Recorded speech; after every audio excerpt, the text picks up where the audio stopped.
So a couple hours ago, I had the opportunity to do a mitzvah, and the mitzvah was to attend the funeral of a young man, young Jew, whom I didn't know. And I say he's young because he was 41 years old, perfect health, and he had a heart attack. The reason I ended up at this funeral was because he was actually the son of a woman that my mother worked with, and my family, both my parents knew the mother very well, and my mother couldn't attend, and she asked my father and I to represent the family and attend this funeral. And my mother thought that also that there wouldn't be that many people, and there might be not enough men for a minyan. So before the funeral, actually the day before, I decided, let me. I didn't know the guy, so let me see what this guy looks like. Let me see what he was about. Just so I have an idea of what. Just curious, So I went and I found him on. He had a Facebook profile. He had a picture, and I'm looking at the guy. 41 years old. Looks younger, looks like in his 30s. And, the guy is not what I would say, or what I would call frum by any stretch of the imagination. But he looked like, they say the eyes are the window to the soul, and from what I could see in his eyes, the guy was I'll use the word tzaddik. He was a big tzaddik, you can tell. And, so we got to the funeral today, and lo and behold, there's just, it's standing room only. You can't get a seat. I barely got one. And people are saying all these amazing things about him. Friends and family came up and said amazing things. The rabbi spoke nice. And actually, the rabbi mentioned something that there's a rabbi from the Talmud. I forget which one. I think it might have been Yochanan ben Zakkai. And Yochanan ben Zakkai, I think he had workers, people working in his field, in his vineyard, and there was 4 of them, and one of them was, he tells a story, the rabbi told the story of this, that one of the workers worked half the amount of time but got the same pay.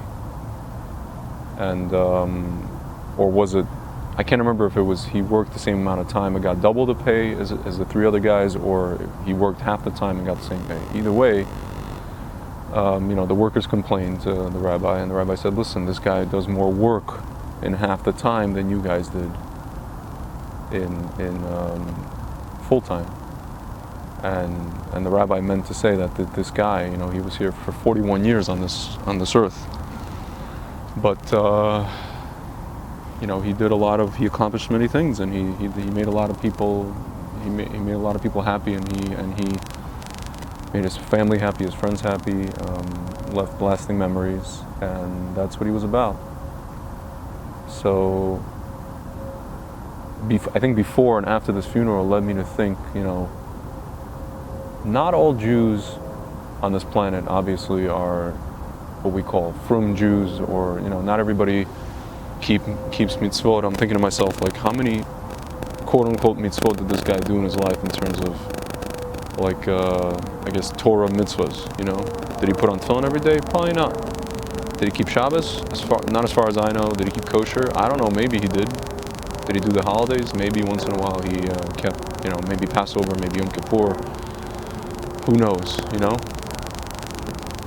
I know his mother went to the shul that we used to go to in Fair Lawn in North Jersey, and that's how my folks, that's how they know each other, except for the fact that my mom worked with his mom. But other than that, I'm looking at the guy, and he's, regular secular Jew, and then I'm thinking to myself, first of all, who am I to judge? I'm 35 years old. Up until the age of, let's say, 28, I wasn't conscious of living a Torah life, or even wanting to live a Torah life. Up until the age of 30 or 31, I didn't actually start living a fully Torah life, being Shomer Shabbat and Shomer, Kashrut and all the rest. So who am I to judge? A man lives 41 years of his life. He came from, he's basically a Tinok Shel Nishpa, his parents are. He came from the secular world. He came from the Soviet Union. He was stripped of everything, robbed of everything in terms of religion and observance. And who knows, maybe the things that he did in his life, we don't know the heshbon. We don't know the Hashem's calculation and all this. So who am I to judge? And then I'm thinking, I'm at the funeral, I'm thinking, look at all these people here, and a lot of them Jews, and a lot of these people are what the Lubavitch Rebbe called, these are diamonds. These are neshamas. The Jewish neshamas were diamonds, and all you have to do is clean off the soot, the dirt. Diamond is surrounded by coal, and you got to just clean it off, and it's a diamond underneath. At the same time, it made me very sad that all these people are so far from Hashem. How many people at this funeral even understood what the Rav was talking about? Understood the sources, the meaning of the sources, the Psalms, the Tehillim, and whatnot. But at the same time, it got me thinking. There are some people out there Jews, who live their lives, and for one reason or another, never, they don't do their quote-unquote spiritual tikkun. They don't become frum. They don't keep Shabbat. They don't keep kosher. They don't keep tefillin. But these are people who I personally would safely call tzaddikim. I would call them. I would use the name Tzaddik for them. I would call my grandfather, somebody like my grandfather, or both my grandfathers in Ukraine, tzaddikim. Just by their midot. It's interesting that the rabbi today said that, listen, just by this guy's midot, character traits, this is something that he left a mark on this world with everyone he knew, with friends and with family. And again, I'm thinking, is it the destiny? Really, this is a controversial and kind of almost maybe outlandish question. Is it the destiny of every single Jew to become frum, so to speak, or even to put on tefillin and keep kosher and keep the holidays and all this other stuff? Like, is it the destiny? What if a Jew doesn't do that? Again, not because he doesn't want to, but he just never gets to. He just never has the opportunity to. He doesn't know. Something happens. And he never went off the derech. He was never on the derech to go off the derech to begin with. And but he lives an amazing life, and he touches so many people. And can he be called a tzaddik? And should we judge this person? Is he, at the end of the day, a neshama? Like I look at this guy's picture, and I saw a neshama. I saw an amazing human being who probably helped so many people, did so much hesed. Like they said at the funeral, his friends and family said that he didn't have a malicious or mean bone in his body.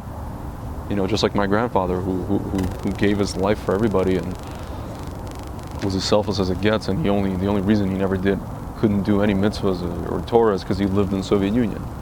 My other grandfather actually was born in Berdichev, my father's father, and he kept stuff in secret, whatever he could. He kept Pesach, he kept Hanukkah, he kept Yom Kippur, in secret. He did Pesach Seders.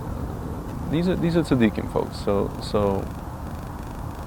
I just want to tell you, just to close off, that as a Baal Tshuva, you get into this whole kind of frum milieu, into this frum world, and people make, I'm not going to name names, but a lot of prominent people in the frum community and rabbis, they make you feel like anybody who isn't down with the program, so to speak, is a Russia, really. I mean, I've heard rabbis say that these people are Rishoyim, these people are they're hopeless in life, and they say that, what's going to be with these people when they meet Hashem? We don't know what's going to be with these people when they meet Hashem. Yeah, we have sources, we have writings, we have Kabbalah, we have Hasidus, we have all these different things, we have stuff in what it says in the Gemara, but at the end of the day, we don't know until we get there. And I just want to let you know that every single Jew is in the neshama, and every single Jew always has the potential to come back. And I just want to give you guys a blessing that whenever you encounter someone who's not necessarily holding in Torah and mitzvahs, to look into their eyes and see the neshama and see the potential and help them any way you can. At the end of the day, we do need, when we go up there, we need merits. We do need merits, but schus, but at the same time, see the neshama. Don't just say, oh, this guy's secular, this guy's, not frum, and the hell with him. Oh, yeah, I don't want to surround myself with those people. I don't want to surround myself with tuma. Nonsense. See the neshama and help these guys, and because at the end of the day, we're all one neshama. Thanks.